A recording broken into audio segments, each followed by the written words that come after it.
Punches இந்த வீடியோவில் நம்ம பார்க்க போகிறது கோபி மஞ்சூரி. கோபி மஞ்சூரி எல்லாருக்கும் பிடிக்கும்ல. ஃபஸ்ட்டு காலிஃப்ளவரை சுடு தண்ணியில் போட்டு எடுத்துக்கின்னு இப்போது நான் சிக்கன் மசாலா போட்டுக்கிறேன், மற்ற மைதா போட்டுக்கிறேன், கார்ன்ஃப்ளவர் போட்டுக்கிறேன், அப்புறமா கொஞ்சம் காரத்துக்கோஸ்கரம் இது போட்டுக்கிறேன், உப்பு போட்டுக்கின்னு நல்லா இதில் தண்ணி ஊற்றக்கூடாது. அதில் இருக்கிற தண்ணியிலேயே நல்லா பிசைஞ்சு விட்டா அது நல்லா மசாலாவை பிடிச்சிக்கும்.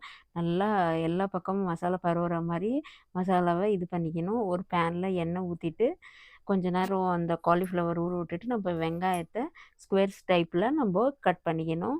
இது பாருங்கள், நான் எப்படி பண்ணுறேன்னு அப்படி பண்ணிக்கணும். ஸ்கொயர் டைப்பில் வெங்காயம் எல்லாம் கட் பண்ணி முடிச்சுட்டு மேலே நம்ம அது சைடுக்காக எடுத்து வச்சுட்டு கேப்சிகம் எடுத்துக்கணும். கேப்சிகம் அது ஸ்கொயராக கட் பண்ணிவிட்டு அதை சேம் ரெண்டுத்தையும் கட் பண்ணிவிட்டு இதில் போட்டுக்கின்னு எடுத்து சைடில் வச்சுக்கணும். சைடில் வச்சுட்டு மேலே இப்போது பேனில் திருப்பி நம்ம ஒரு பேன் எடுத்துன்னு அந்த பேனில் நம்ம மிக்ஸ் பண்ண மசாலா இது காலிஃப்ளவர் இருக்குல்ல, அந்த